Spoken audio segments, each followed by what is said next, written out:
Olá, uma boa tarde, meus queridos e minhas queridas irmãs. Hoje eu tenho para vocês uma palavra muito importante, que ela fala do plano de salvação de Deus para a humanidade.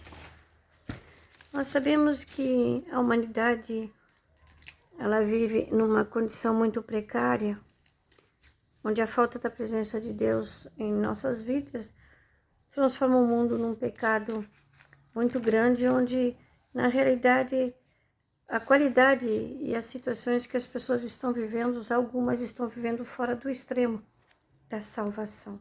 Aleluia, Jesus. Eu convido vocês para orar. Amém? Senhor amado, querido Deus, aqui na tua presença, Pai, é no nome de Jesus, Pai, que eu peço ao Senhor que a sua presença se faça presente, que o que será transmitido aqui, Senhor, possa chegar aos corações, onde muitos, Pai, ainda não te conhecem. Outros refutam a ideia da salvação, porque preferem salvar o corpo e não preferem salvar a alma. Mas sabemos, Pai, que o Senhor é o único que tem o poder de convencer. Nada somos sem a sua presença, mas capacita-nos para entender e ter a sabedoria e o discernimento que a tua palavra queria transmitir aos nossos corações. É no nome de Jesus, Santo Espírito de Deus, que eu peço que o Senhor se faça presente, porque, Pai, nós sabemos, Pai, sem o Senhor nada somos, e a salvação, Pai, ela veio para toda a humanidade. Aleluia, Jesus. Aqui estudando o plano de salvação de Deus, ele nos fala que o plano de salvação de Deus para a felicidade de seus filhos está centralizado na expiação de Jesus Cristo ao renunciar à sua própria vida pela humanidade pecadora. Se seguirmos os ensinamentos de Jesus Cristo, encontraremos a paz interior duradoura nessa vida e alegria eterna após a morte física. Amém? Glória a Deus, aleluia. No plano de salvação existem 3 pilares muito importantes: a criação, a queda e a expiação. A salvação ela é um dom de Deus, não sendo alcançada pelas obras. Em Efésios 2, do versículo 8 ao versículo 9, nos fala: pois vocês são salvos pela graça por meio da fé, e por isso não vem de vocês, é dom de Deus, não pelas obras, para ninguém que se glorifique. O plano da salvação foi adotado no céu, antes da fundação do mundo. A queda de Adão e de Eva fazia a parte do plano da salvação. Era um projeto de Deus que já estava escrito e definido. No plano da salvação, ele começa a ser concretizado no momento que Jesus Cristo vem à Terra em forma humana. Jesus Cristo nasce de uma mulher chamada Maria, mas não tem o pai terreno, pois ela foi concebida pela sombra do Todo-Poderoso, que é o Espírito Santo. Aleluia, Jesus. De várias maneiras, antes do seu nascimento, era uma ameaça para quem estava no poder. Satanás tentou várias vezes exterminar com o plano da salvação de Deus. Nenhuma das investidas de Satanás foi maior que a prova de amor por Jesus Cristo demonstrado, e nem a dor, nem a humilhação, nem as injúrias, rejeição e a traição foram maiores do que Satanás. O plano da salvação, ele não estava somente no morrer, mas ele estava em libertar cativos, ressuscitar, libertar das trevas do pecado. Pois então o plano da salvação foi a vinda de Messias, Jesus, o Nazareno, o Rabi, através do seu sangue remidor na cruz do Calvário. Apesar dessa história, gente, ser triste, verdadeira, poucos conhecem a palavra, o trajeto da história de Jesus Cristo nesse mundo para a humanidade se tornou em glória eterna, em vitória da vida sobre a morte. E a imortalidade da vida e a vida espiritual eterna. Aleluia, Jesus. Glória a Deus. Então hoje nós vamos falar do pecado. Por que vamos falar do pecado? Foi por nós que ele morreu, pelos nossos pecados e pelas nossas transgressões. Aleluia, Jesus. O pecado é tudo o tipo de qualidade de vida desregrada que não condiz com um indivíduo que tenha bons princípios, generosidade, integridade e moral. Também coloca em risco a integridade física, a mental e a espiritual. Pecado como a avareza, a inveja, a gula, a idolatria, a luxúria, a adoração da própria imagem através da vaidade, também a preguiça, a desobediência, a rebeldia, a soberba e vícios de toda sorte são os pecados que existem no mundo. Os pecados são desvios de conduta moral, é tudo aquilo que nos faz afastar de Deus. A Bíblia relata que a luxúria, a ira, a gula, a inveja e a avareza, a soberba e a preguiça existem algumas passagens que substituem essas palavras por melancolia, o orgulho substituído por soberba. Assim como existem tantos outros pecados e virtudes opostas, existe também a temperança, a generosidade, a decência, a mansidão, o altruísmo, a dedicação e a humildade. Na palavra de Gálatas, capítulo 6, versículos 7 ao 8, fala que cada um colhe aquilo que semeia em sua vida. Quem semeia uma vida de pecados colherá destruição, mas quem semeia uma vida dedicada a Deus colherá a vida eterna. Vamos falar um pouquinho da destruição. O que é uma destruição? A destruição é tudo que te faz perder a presença de Deus e que te afasta da presença do Criador. Ela também fala que colherá a vida eterna, mas o que é não colher a vida eterna? Não colher a vida eterna é perder a salvação das nossas almas.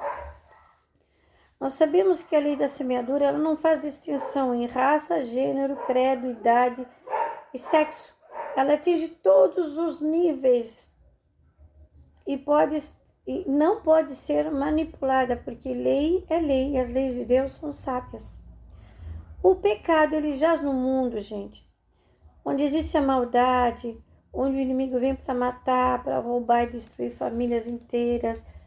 Às vezes o inimigo ele vem aliciar os filhos na droga, na prostituição, no armamento bélico, na pedofilia e tantas outras brechas que nós abrimos, Por isso que na palavra em Mateus 7, do versículo 13 ao 14, nos diz: entrai pela porta estreita, porque longa é a porta e espaçosa é o caminho que conduz à perdição.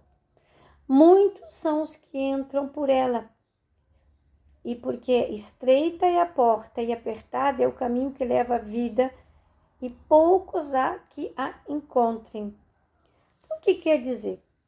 No mundo é oferecido várias situações para você se dar bem, para você ficar bonita, para ter uma vida fácil, uma vida repleta.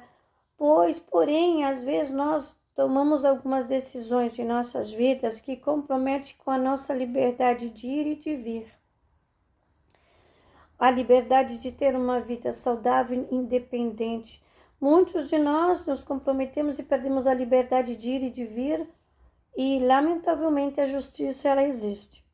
Outros perdem a liberdade de serem donos de suas próprias vidas porque aderem a vícios e não conseguem ter controle da vida e nem são limitados, são pessoas limitadas e dependentes de situações que são causadas através de entorpecentes e que lamentavelmente perdem a vida inteira nessas circunstâncias, levando até a situações extremas o que um ser humano possa se encontrar.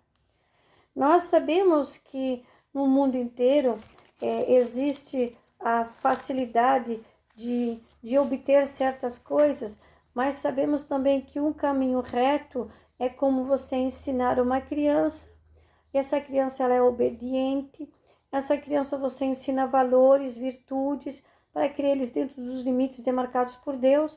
Porém, existem aqueles desobedientes e são pessoas, vamos dizer, especiais, por dizer assim, que não entendem, não compreendem, não aceitam regras, são revoltados, tem outra palavra que eu não consigo lembrar agora aqui no momento. Então, termina que compromete a sua vida e termina comprometendo toda a vida dos seus familiares por causa das suas escolhas. Então, nós temos que ter um controle dentro do plano da salvação de Deus, para aqueles que conhecem a palavra, de renunciar tudo aquilo que a vida oferece com determinado grau de facilidade, porque nos leva para uma morte eterna. A morte eterna é quando você perde a paz, a alegria de viver e fica limitado e dependente às coisas do mundo, mas não lembra que você tem uma alma e você está num corpo físico, porque o que é da carne nasce da carne, mas o que é do espírito nasce do espírito. Né? Nós somos carne porque fomos gerados por papai e por mamãe, concebidos no ventre materno, mas nós temos uma alma que toma conta do nosso corpo, que é o nosso espírito, que provém de Deus. Então, quando nós comprometemos com o nosso corpo físico, nós perdemos a salvação, por assim dizer, que é o correto, e temos a morte eterna. Por que nós temos uma morte eterna? Isso não condiz com as leis de Deus. Condiz com as leis de Deus no momento que Jesus Cristo renunciou a sua vida na cruz do Calvário para salvar as nossas vidas. Nos deu a liberdade de ir e ver. O véu foi rasgado. Ele, o Filho de Deus, morreu por nós.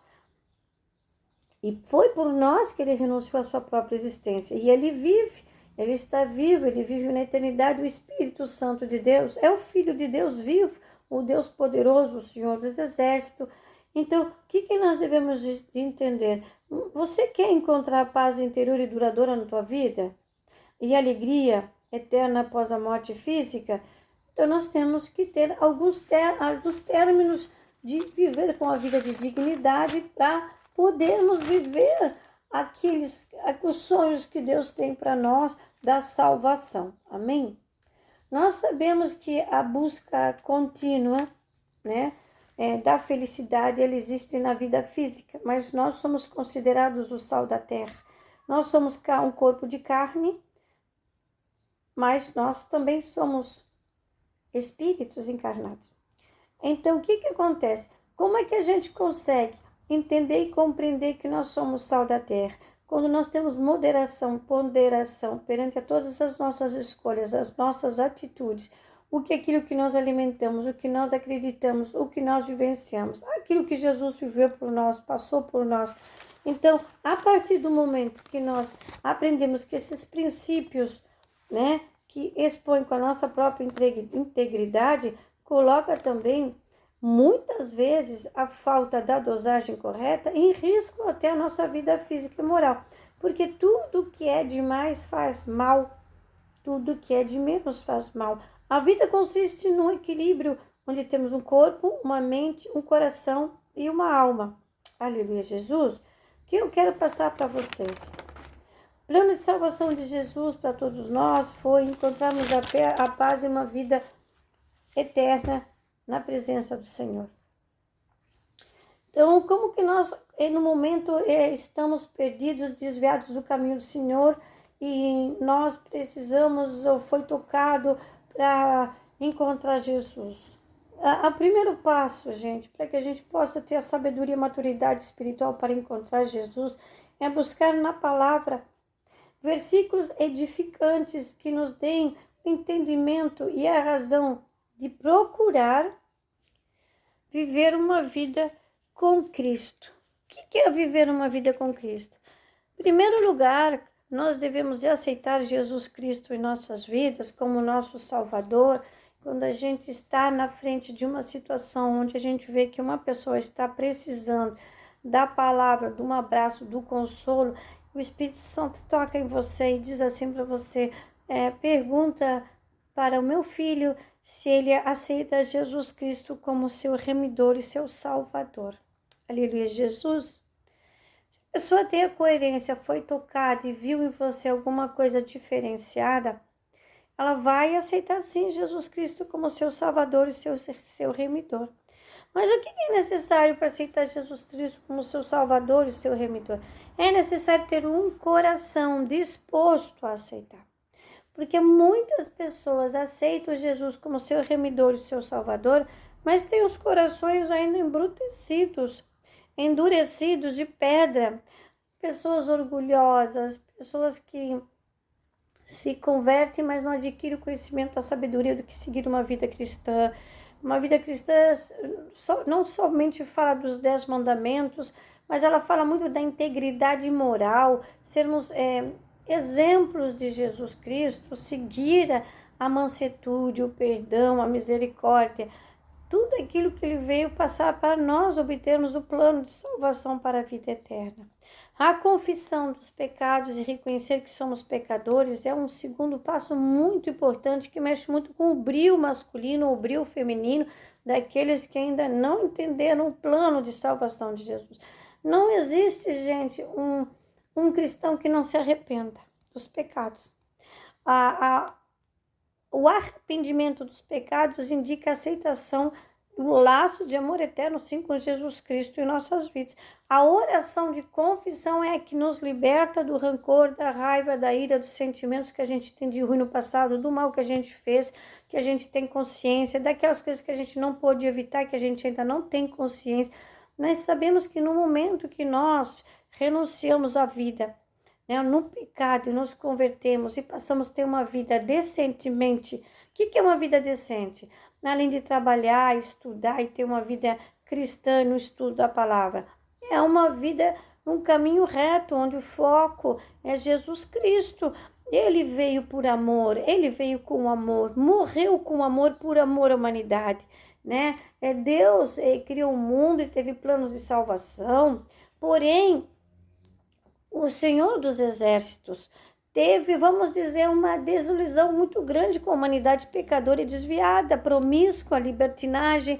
Então, foi enviado a Noé, né, através da obediência de Noé, graças a Deus, o plano de salvação para a humanidade que não aceitou.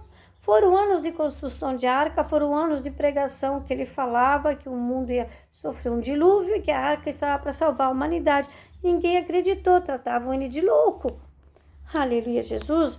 Porém, quando Deus, sabia de todos os planos, e Deus sabia que a humanidade não queria se salvar porque preferia a vida promíscua, na libertinagem, na bebedeira, na prostituição, não existia droga, mas existia outro tipo de maldades, eram ruins, libertinos mesmo, maus, guerreavam e faziam coisas horrorosas com homens, mulheres ou crianças que trocavam por coisas, Então, o que veio fazer com tudo isso o Senhor? Vou salvar os animais e a família de Noé para começar uma nova raça, uma nova povoação na terra. Aleluia, Jesus.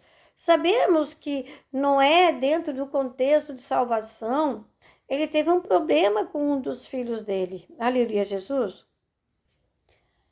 E aqui na palavra nos fala que a família de Noé foi salva, Os filhos de Noé, que está em Gênesis 9, no versículo 18, E os filhos de Noé, que da arca saíram, foram Sem, Cã e Jafé. E Cã é o pai de Canaã. Esses foram os filhos de Noé, que destes que povoou toda a terra. Mas o que aconteceu? Aconteceu que teve um percalço, gente?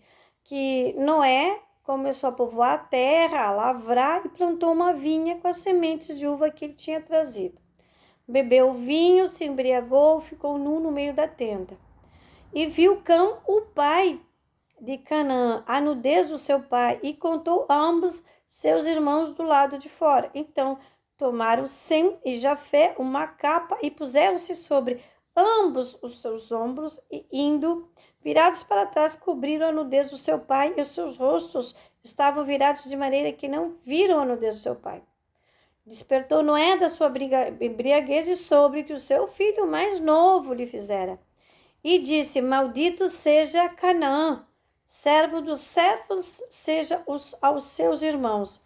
E disse, bendito seja o Senhor Deus de Sem, e lhe seja-lhe Canaã por servo. Alargue-se Deus e Jafé e habite nas tendas de Sem, e seja-lhe Canaã por seu servo. E viveu Noé depois do dilúvio 350 anos. Foram todos os dias de Noé, 950 anos que ele morreu. Mas o que aconteceu? Dessa maldição gerou um povo que também foi um povo que se dividiu na terra. Aleluia, Jesus se dividiu e cada um tomou o seu rumo na terra. Contanto, dizendo para vocês que mesmo que a salvação veio através do dilúvio, quando nós não temos a sabedoria, nós pecamos. Pecamos por falta de sabedoria e às vezes existem esses fatores que a salvação por meio do dilúvio veio, mas a família de Noé foi separada por causa da situação que se apresentou na terra. Mas o que quer dizer para vocês? Quero dizer para vocês que quando nós estamos dentro do plano de salvação de Deus, é para todos. Independente das suas obras, o plano de salvação de Deus, ele vem para todas as nações. O que cabe cada um saber e atender a acontecer é assim, gente. Perdão. É que nós precisamos aceitar o fato que somos pecadores, reconhecer os pecados, pedir perdão e esquecer o homem velho e recomeçar uma nova caminhada com Cristo. O arrependimento dos pecados, ele nos dá a oportunidade de uma vida nova, viver na eternidade com Cristo. Porém, eu digo para vocês que não existe um arrependimento sem mudança. É difícil mudar, somos humanos, somos falhos, somos carnais, vivemos emoções, temos algumas aptidões que às vezes não condiz com o plano de salvação de Deus, mas perseverar e reconhecer que somos pecadores imundos e buscar a renúncia do pecado na confissão através da palavra, nós temos dentro dos planos de Deus as promessas que serão alcançadas a nós no momento em que nós nos redimir como pecadores, reconhecer e entender e compreender que tudo aquilo que vivemos no passado já não faz mais parte do presente. Não olhar para trás no fato de sentir saudade dos pecados, mas se você for olhar para trás, em algumas circunstâncias da tua vida que tu está vivendo agora em felicidade, lembrar tudo aquilo que eu passei foi necessário, porque o propósito de Deus em minha vida e o processo, ele me ajudou a me tornar uma pessoa melhor. E esse plano de salvação de Jesus é justamente focado em você se tornar uma pessoa melhor. Amém? Então, eu queria passar isso para vocês, fazer alguns dias que estávamos pensando na possibilidade de passar essa palavra. Tentei gravar ontem, eu fui interrompida 2 vezes, mas eu acredito que todo o processo talvez venha, né, trazer para nós um entendimento e a compreensão do que é necessário para as nossas vidas. Amém? Então, vamos entrar em oração. Eu quero convidar você que talvez ainda não conheça a palavra, ou talvez você ainda não tenha se convertido em aceitar Jesus Cristo na tua vida. Eu quero te convidar, meu irmão ou a minha irmã, que talvez esteja vivendo até mesmo convertido, uma circunstância, uma situação que deixa a tua alma inquieta, tristecida, aborrecida, porque você talvez possa estar esperando muito do homem, esquecendo de entregar a sua vida ao Criador, porque sabemos que muitos confiam em carros, muitos confiam em cavalos, mas nós devemos de confiar somente em Deus, o nosso Criador, e Cristo Jesus, que é o remidor dos nossos pecados. Aleluia, Jesus. Então, eu convido vocês para fechar os olhos, elevar o seu pensamento ao Criador. Amém? Eu vou colocar minha mão. Pai amado, Pai querido, poderoso Deus, aqui, Senhor, é na Tua presença, Pai, que eu entro em oração nesse exato momento, Senhor, agradecendo, Pai, pela oportunidade de mais um dia estar passando a Tua palavra, falando do Teu amor, Pai, das renúncias de Jesus Cristo na terra, Pai. Santo Espírito de Deus, eu oro para que o irmão seja tocado pela Tua mão de poder, Santo Espírito de Deus, que o Senhor entre no lugar onde ele se encontra, Pai. Não sei se ele está numa prisão, não sei se ele está no deserto, não sei se ele está passando pelas águas, não sei se ele está passando pelo fogo, não sei a situação que ele está passando, se é por doença física, doença mental ou uma doença espiritual.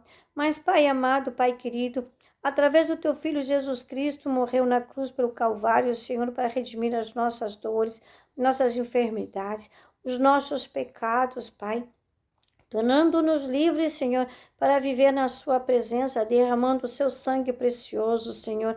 Nesse momento, Pai, peço que o Senhor possa, Pai, chegar onde se encontra o irmão ou a irmã, Pai, ou um filho adoentado, Pai, uma pessoa que está paralisada pelo medo ali, Jesus, sabotando a felicidade, permitindo que Satanás esteja assim, nessa brecha que ele abriu, Jesus. Pai, é no Teu santo nome, Pai, que eu peço que o Senhor tenha autoridade através do Teu Santo Espírito. Usa-me como um canal de bênçãos que eu possa chegar ali através da oração, Pai. Sabemos, Pai, que a oração tem um grande poder de mudar as vidas, Pai. Que o Senhor possa tocar, trazendo renovo, esperança, fé, o bom ânimo de buscar sempre a Tua presença, Senhor. Pai querido, poderoso, assim como diz na Tua palavra, Pai, tudo podemos naquele que nos fortalece, Senhor. É no nome de Jesus Cristo, Pai, que eu entrego neste momento, Senhor, a vida do irmão, a vida da irmã, sobre o controle de todo e qualquer tipo de situação que se levantou ali sobre a vida do irmão, da irmã, se está hospitalizado, se está com problema de coluna, de rim, de fígado, de pulmão, de baço, Pai, na audição, no ouvir ou no falar, de garganta, de nariz, Pai, laringe, Pai, coração, pulmão, Senhor. Deus poderoso, que o Senhor possa chegar ali, Pai, com a sua mão de poder sobre essa vida, Jesus. Pai, toca, Senhor. Entra ali, Senhor, se for da tua vontade, por merecimento de cura, Pai. Que possas glorificar a vida do filho, para que ele possa, Pai, testemunhar da tua grandeza e do teu poder na tua criação. Santo Espírito de Deus, que sejamos como a mulher do fluxo de sangue, que acreditando na cura, aceitando a cura, tomou posse da cura no nome de Jesus. Pai querido, poderoso, assim como os leprosos, Pai, que foram ali procurando Jesus para serem curados, Pai, Deus poderoso, Pai amoroso, arranca vendas dos olhos, Pai, no nome de Jesus. Pai, vem tocando ali, Senhor, nos seus ouvidos, destapando os seus ouvidos para que o irmão ou que a irmã possam, Pai, escutar, entender e discernir na Tua palavra. Santo Espírito de Deus, que o Senhor venha consagrar os lábios, o corpo, a mente, o coração de cada irmão, de cada irmã que esteja ouvindo a essa oração. Pai querido, preserva seus filhos, suas filhas, brinda a mente, Pai, com o capacete da salvação. Salva vidas, Pai, ansiosas e depressivas que tentam suicídio, que não querem mais viver, Senhor. Que venham buscar a Tua presença e viver na Tua presença, Pai Santo, querido, poderoso Deus. Santo Espírito de Deus, que o Senhor possa tocar nos corações, Pai, revesti-los ali com a couraça do amor ao nome e Tua justiça, Pai. Querido e poderoso Deus, que possa ter sempre o escudo da fé e a certeza, Senhor, que com o Senhor somos mais que vencedores, Pai. Senhor poderoso, que possamos ter posse, Senhor, da espada de dois gumes, Pai, que é a Tua palavra, que a Tua palavra tem poder de cancelar na terra e no céu, desligar na terra e no céu. Santo Espírito de Deus, que colocamos a cinta da verdade, Pai, o amor e a justiça do Teu nome através das sandálias na pregação do Evangelho da Paz. Pai querido poderoso, eu oro, Senhor, para que o irmão desperte na Tua presença, Pai. Eu oro para que o irmão veja que vale a pena viver na Tua presença, Senhor. Na Tua palavra diz que no mundo tereis aflições, porém eu venci o mundo, Senhor. Deus poderoso, na Tua palavra diz, conheça a verdade, que ela vos libertará. Mas, Deus amado e querido, sabemos que aquele que habita no esconderijo do Altíssimo, na sombra do Onipotente, descansará.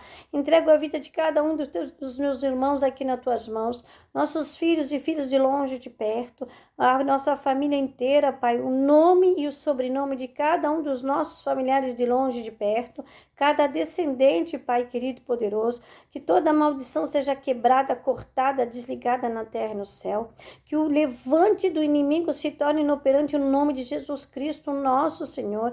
Derrama Teu sangue sobre vidas, Pai, protege aqueles que estão nos hospitais, nas casas de saúde, manicômios, presídios, hospícios, aqueles que estão presos e perderam a liberdade de ir e vir, Senhor, que estão amarras espirituais, no tóxico, droga, na prostituição, na pedofilia, não importa o tipo, Pai, de pecado que seja. Santo Espírito de Deus, que o Senhor possa apresentar-se para cada um deles, Pai. Aqueles que idolatram imagens, que cultuam imagens, Pai, que não vem de ti, Senhor, porque o Senhor é um Deus vivo e poderoso. Aquele que não te conhece, que vive na idolatria, Pai, que prega a tua palavra em bel prazer ao próprio bolso, Jesus. Santo Espírito de Deus, que o Senhor possa marcar presença, se fazer presente, marcar a tua glória, o teu poder, porque o Senhor é o Rei dos exércitos, Senhor. Santo, santo, santo és tu, Senhor Deus amado, querido, poderoso Deus, Senhor dos exércitos. Derrama a tua glória sobre a vida do irmão e da irmã, que possa estar no hospital desenganado pelos médicos. Vem chegando ali, curando, se for da tua vontade. Faça o teu querido, teu agir na vida de cada um dos irmãos, Pai. É no nome de Jesus, Pai, que eu falo e declaro que a liberdade vem de ti, Jesus. Que o Senhor é importante nas nossas vidas. Somos dependentes e órfãos de ti. Trata com o meu coração, trata com a minha mente, Senhor. Cura-me, Senhor, que eu quero ser curada. Restaura-me, Senhor, que eu quero ser restaurado. Livra-me, Senhor, que eu quero ser liberta. É no nome de Jesus que eu declaro sobre a vida do irmão ou da irmã aqui agora. No nome de Jesus. No nome de Jesus, Pai querido, poderoso, que a tua luz se faça presente aqui na terra e no céu. Amém. Glória a Deus e aleluia. Louvado seja teu santo nome. Amém.